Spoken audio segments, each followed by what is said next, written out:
Welcome to Your College Bound Kid, a podcast for parents and families everywhere.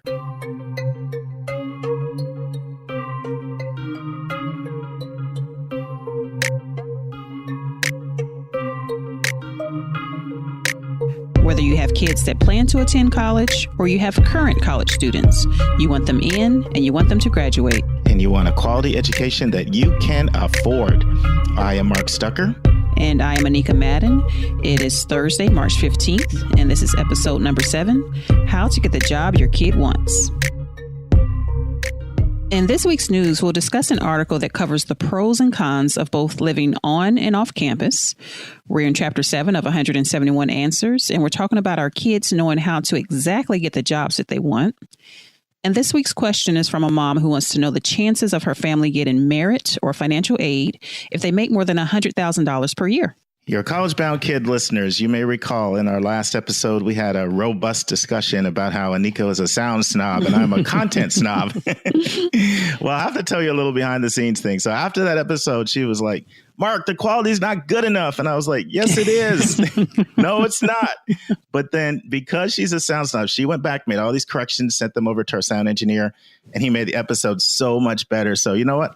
I'm learning to appreciate that my podcast partner is a sound snob. I'll take that too as a compliment, Mark. Let's turn to college admissions hot topics in the news.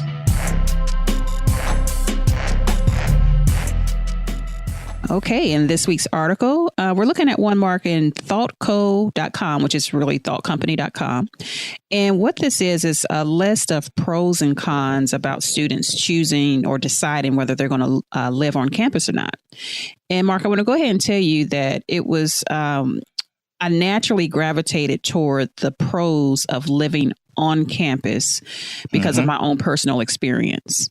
And I was a little unique in that I went, though this was thousands of years ago, I ended up working full time. And so I was working all night, going to school part-time for quite a few semesters. And then I ultimately finished still working full-time third shift. Now I see why you're such a hard worker. Well, it paid off. It was tough, but I'll tell you, I am reaping the benefits. Thank you. I am reaping the benefits of that. But, you know, there were some challenges.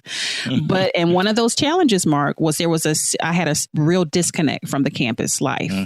And I know even working with you and Jalen and Janaea, the need, the importance, the critical nature of engagement for these kids to develop their networks, to tap into what we just talked about last week, you know, the career centers, you know, really getting in the loop of what's happening just getting in the loop of the culture of your campus in general. But there's so much wonderful activity and engagement that takes place that benefits the students in such a huge way that there is to me, in my opinion, there's a huge disadvantage to not living on campus. And so essentially what she's doing is that she wants this to be thought provoking, because, you know, we want this to be a decision. We don't want we don't want the kids to go in and say, oh, I'm going to do it this way and haven't put any thought into it. So literally what she does is she goes into, okay, we got the pros for on campus. We got the cons for on campus. We got the pros for off campus. We got the cons for off campus. And so for example, one of the pros. Oh, let me just go into one of the cons of living on campus. You know, she goes into the cost. You know, that's a big deal for a lot of our families is the cost of room and board. That's a huge, that could be a deal breaker for a lot of our kids. I know of a couple of families that live off campus, students live off campus for that very reason. She goes into things about, you know, having to deal with roommates and different personalities and sharing a bathroom. And, you know, but the pros, she goes into a pro of living off of campus. One I thought was interesting is that, and which is really relevant for me and a lot of the folks that I know, is that when the campus closes down, it shuts down. And so you're forced out of there. And so that means you've got to find somewhere to go. Sometimes it's just for a week or so. You know, that could be a really big disadvantage for kids that are coming from further distances, you know, that don't have maybe family networks in the area. So she just did a really great job of listing out, no, these are all the things that you need to think about when making that decision, not putting one over the other, but just, you know, just listing through all of those elements that that could be a deal breaker or not when the kids are deciding to live on campus or not. All right. So let me pick up. I agree with you wholeheartedly that there are major pros to staying on campus. And I'll start first with a story. A client that I worked with that hired me a few years ago, actually. And they were from the Kansas City area. And the mom, when she came to me, she said that she has noticed that her college experience was drastically and dramatically different than her husband's. Because her experience was very much like yours. Live off campus, work a lot of hours, come and take classes, and then, dart off and the disconnect. And when she would talk to her husband, first of all the relationships that he formed, you mentioned that earlier, the network that is established, the long lasting relationships, the benefit of the network, the friendship component. Then you also have just the understanding of different perspectives. If you're living with people who are different, whether it's race or class or interests or culture.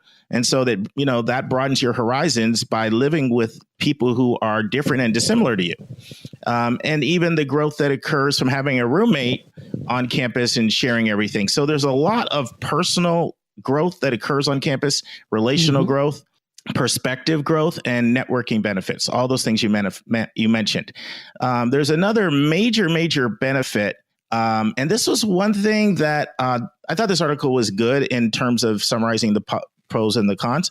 One thing I didn't explicitly see mentioned in the article, but it's very important.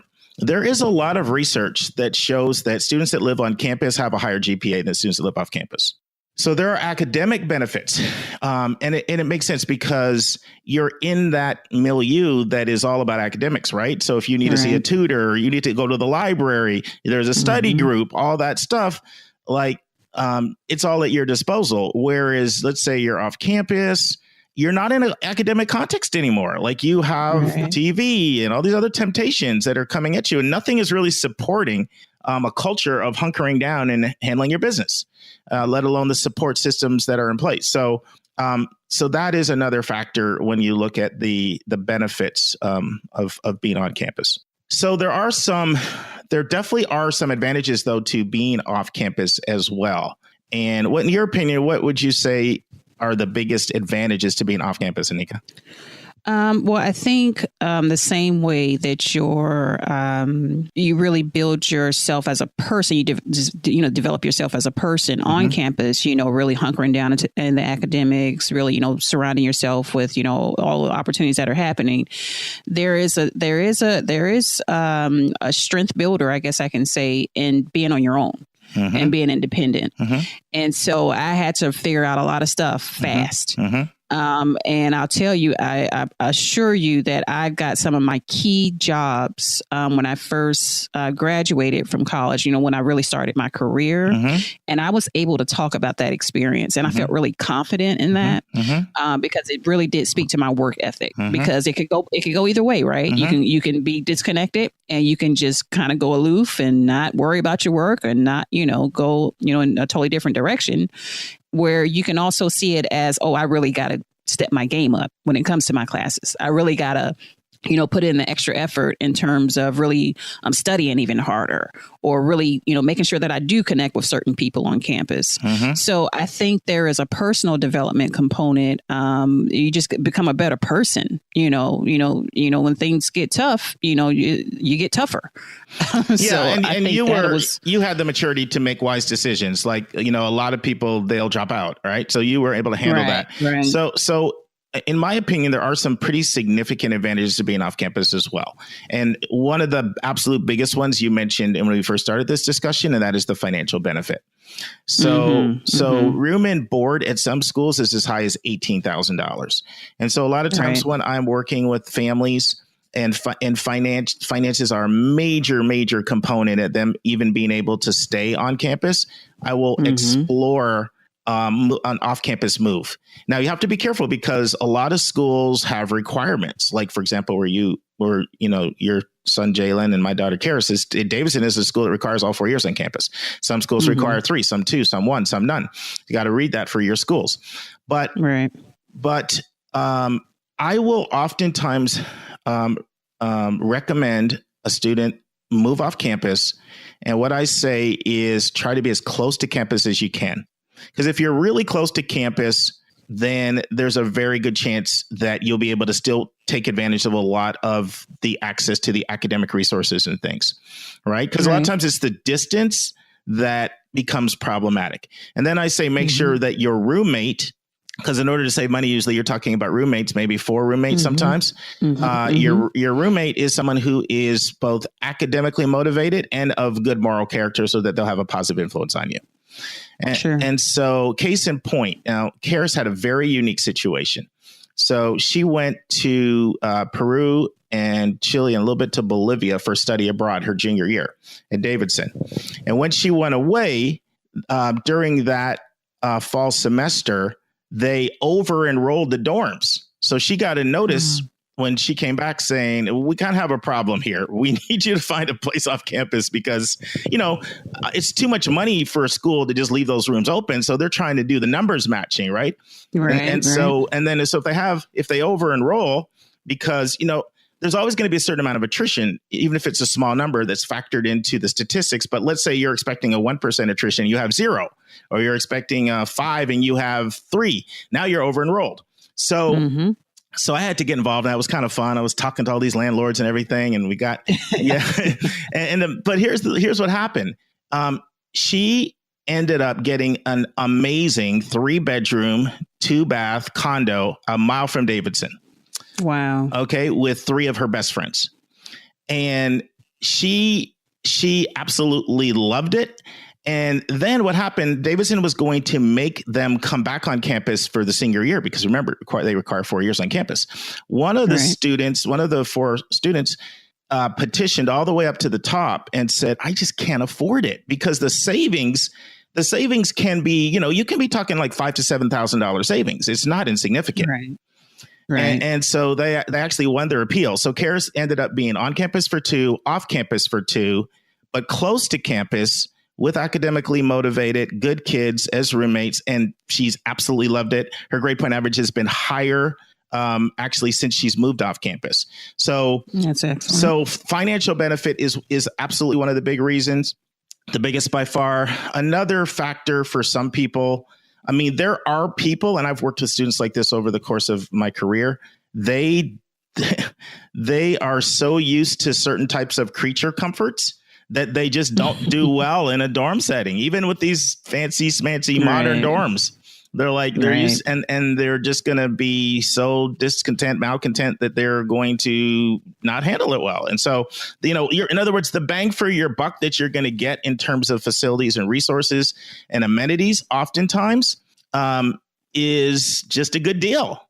And if that's one of those things that is going to lift your spirits, then, it's a factor to consider. Sure. So I see it as case by case. Like Joy wants to stay on campus 2 years and stay off 2 years. And I'm cool with that. But I want her to, when she goes off, I want you close to I want you close to campus, and I want you with a great roommate. Yeah. And that great roommate is easier said than done. And I know, because, Jalen has pretty much said at Davidson, but I do think I'm going to reinforce with Janaea the need to stay on for 4 years, regardless of where she goes. But, again, it's case by case, things change, but there are just so many advantages, so many advantages to being up close and personal that you can't overstate it. Yeah. And I should say this, I stayed on campus all 4 years and I have absolutely no regrets. A lot of I was not at a school that required that. A lot of students were moving off to these off-campus apartments. And I'm really, really glad I stayed on, just for all the reasons we mentioned, right? Your connection to people, your connection to the academic program, your personal growth. So I have zero regrets. I made that decision. Now it's time for our step-by-step walkthrough of the college admissions process.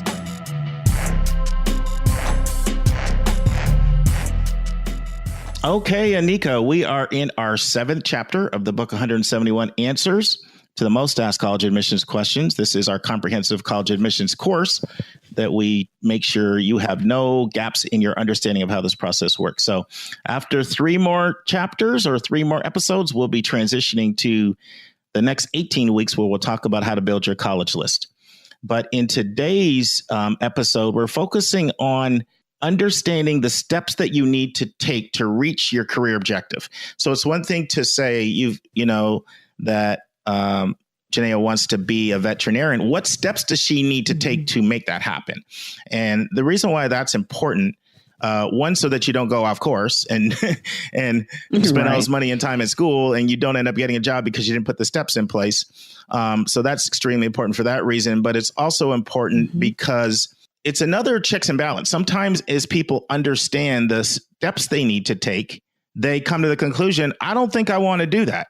Like just this week, I had someone indicate to me that the particular major they were thinking about doing, as they looked into the steps, it was way too math intensive for them.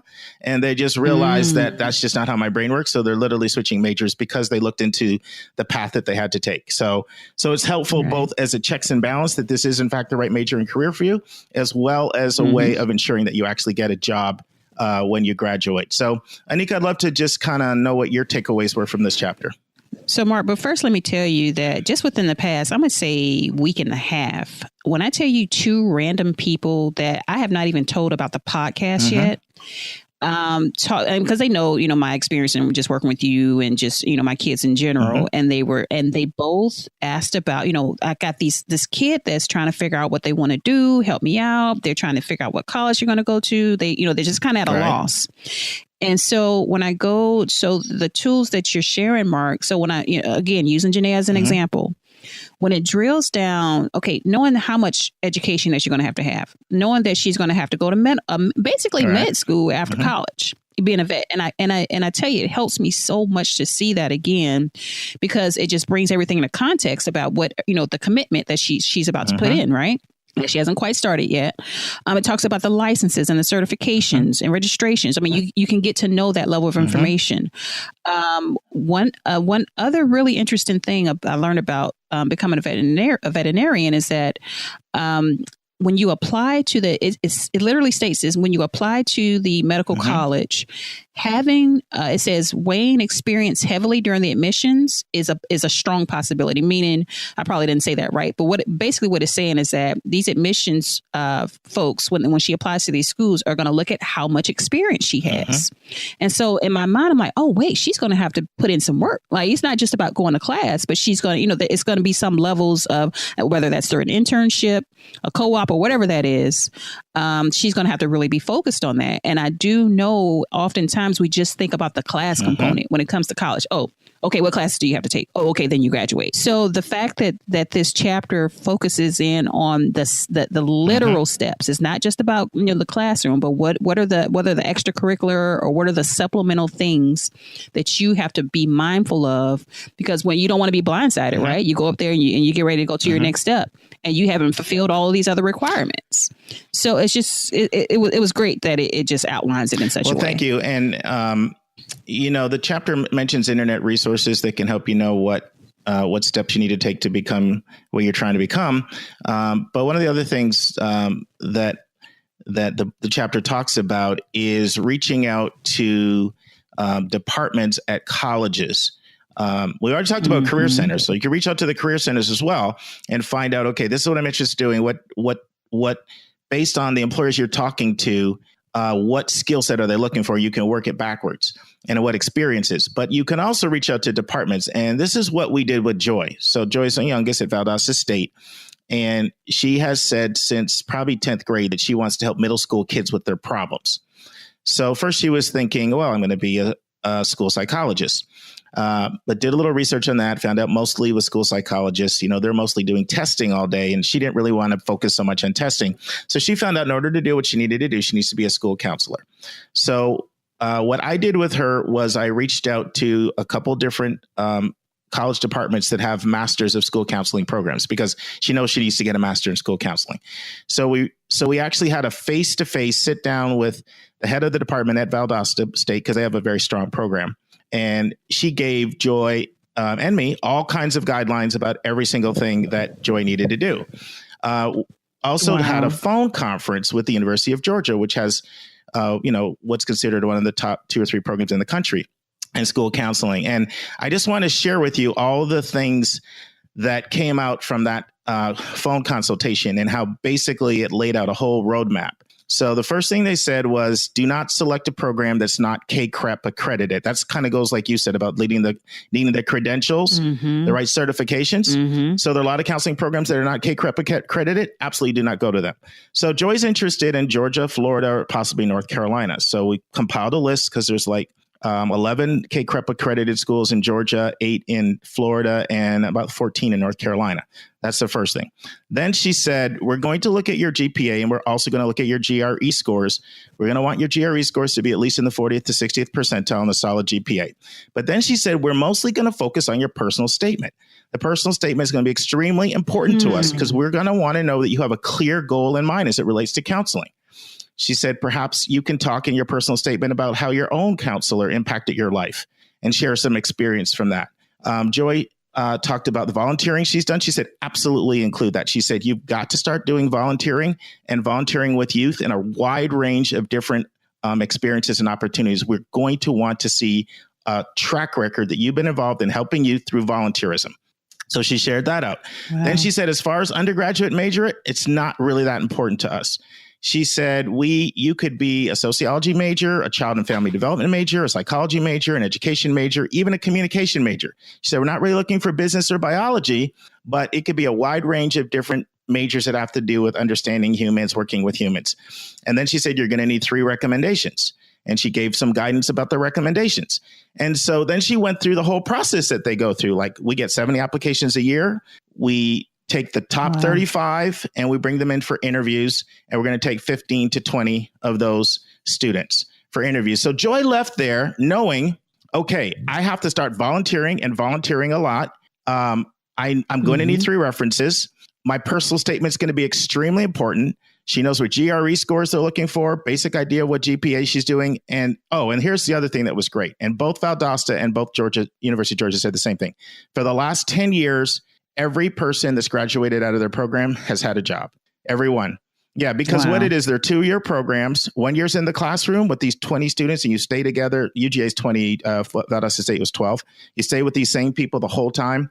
And then your next year, you do rotations between elementary, middle, and high school.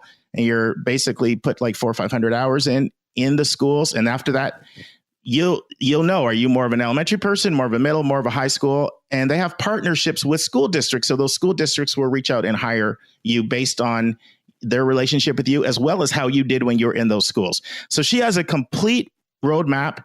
She's got somebody that she comes back and does volunteer counseling with once a year at KIPP, and she's got a plan. And so that's just what I want to encourage everybody to do.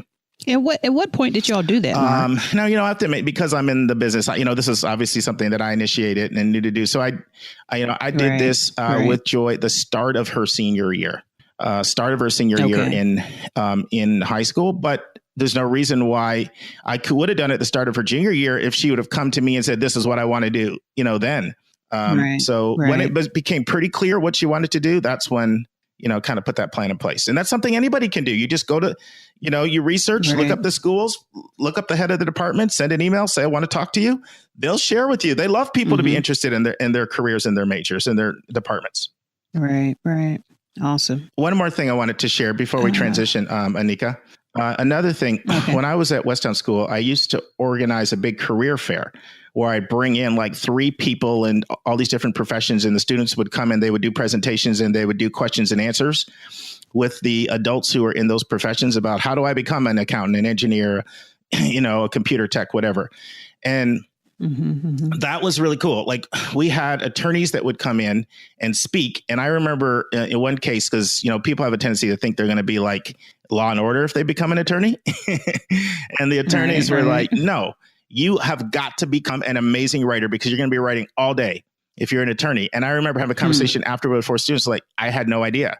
And so it led them to focus much more on taking writing courses, polishing their writing, developing their writing, because the attorneys told them how important writing was if you want to be an attorney. Time for a question from our listeners.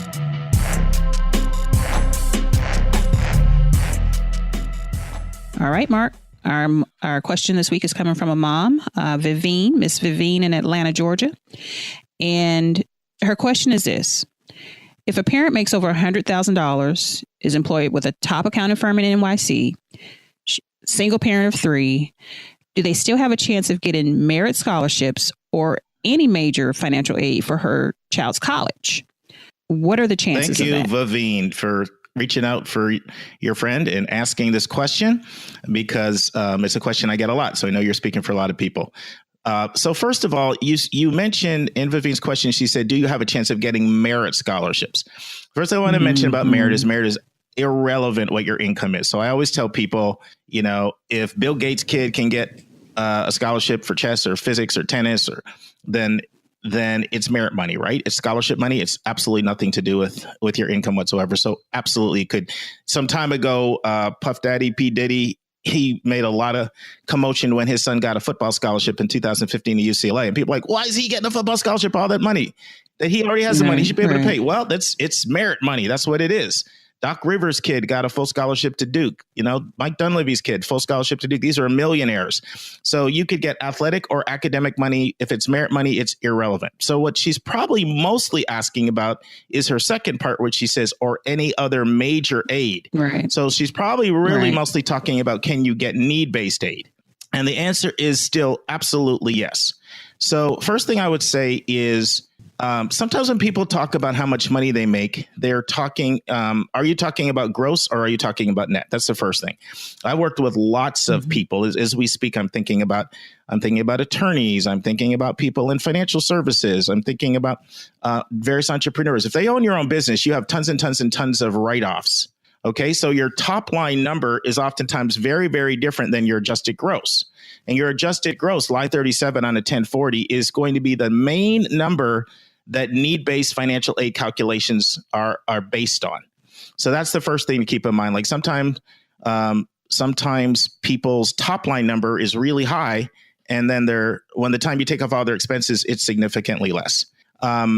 Another thing is, even if there's not a huge difference, maybe you don't have your own business, you don't have lots and lots of expenses to reduce your adjusted gross income. There are schools, wealthier schools, that have very, very generous programs for need-based aid programs for people with $100,000 incomes. For example, have you ever heard, Anika, of Harvard's 10% plan? I have not. Yeah. So basically what happens is for incomes under 65,000, you're really not paying anything. But for incomes between 65 and 150, students and parents contribute between 0 to 10% of their income. And it's a scale, it's a gradation, right? So there's a difference between, if you make 140, you're going to pay more than if you make 70, right? So there's a scale, but it's between 0 and 10%. So the maximum that a family with $150,000 income and what we call regular assets, meaning not outrageous assets, the maximum a family with $150,000 income would pay would be $15,000. And that's not a lot off of $150,000 income. But that's Harvard, right? Princeton has the same thing for incomes of less than 140,000. Well, slightly different, but there's no tuition basically if you have an income of less than 140,000 at Princeton. Stanford, free tuition for 125,000 or less. So that just shows you that you can make $100,000 income and get extremely generous need-based aid. The challenge though is Stanford had 43,000 applications and they took 5%. Like I did mention some of the hardest schools in the country to get into, some of the wealthiest ones. And, I have to tell you, I was having a conversation with David Jelinas, who's the director of financial aid at Davidson. And Davidson is one of 16 schools in the country that offers no loans to students of all income. So they're extremely generous. But we were talking about the difference in Davidson's financial packages compared to Princeton. And he was like, they've got more money than God. So he said they can do some things that we just can't do. So, yeah. So while there are some schools out there that are extraordinarily generous, that's just because their pockets are so deep, they can afford to do it. But I still need to share that as an option. There are also colleges that require the CSS profile, about 180 of them. And while most of those schools will require, let's say you have a situation where the mom and the dad are not together, so there's two incomes. This is something I encounter a lot. There are 40 schools, approximately 40 of those 180 schools, Vanderbilt's one of them, that will not ask for what we call the non-custodial parents income. All right. So in other words, if you're living with your mom and then your dad's income doesn't have to be reported.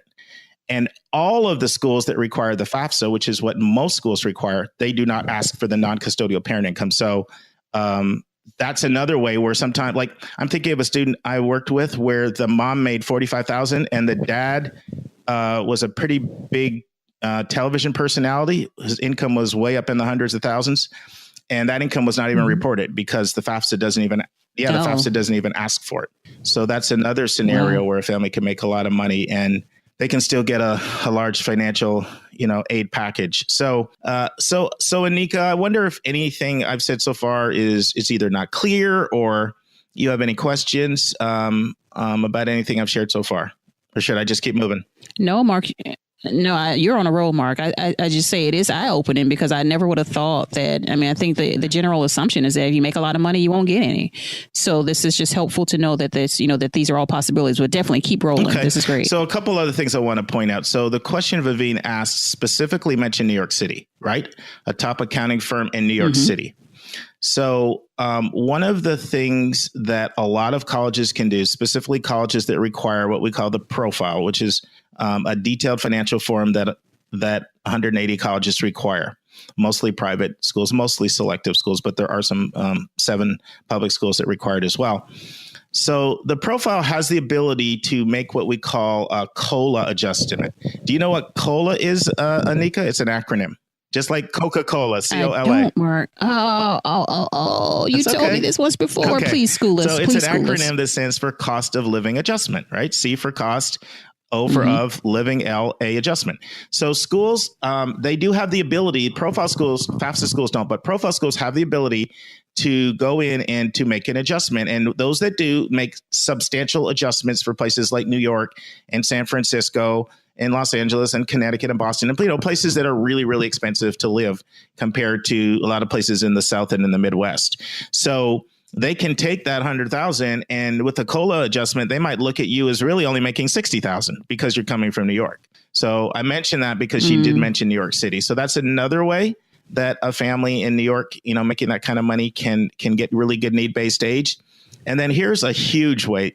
And that is, this wasn't in the question, but it will be true for a lot of people out there listening, and maybe for this mom. So she mentioned that she was a single. Oh, no, it says I missed this. Single parent of 3. Okay, so here's the question. Are those other 3 kids in college? Because the 2 biggest factors that determine what your need-based aid package will be are what is the income coming into the home and how many kids are currently in college. So if you have 2 kids in college, then let's say you fill out the financial aid paperwork, right? And let's say it's a school that only takes the FAFSA. And let's say it says that you should be able to pay $25,000 for college, right? Well, if it says $25,000 for you with 1 kid, and then all of a sudden you're going to have 2 kids in simultaneously, now it's going to be $12,500. It's absolutely cut right in half for FAFSA schools. And for schools that require the profile, they reduce it by 40%.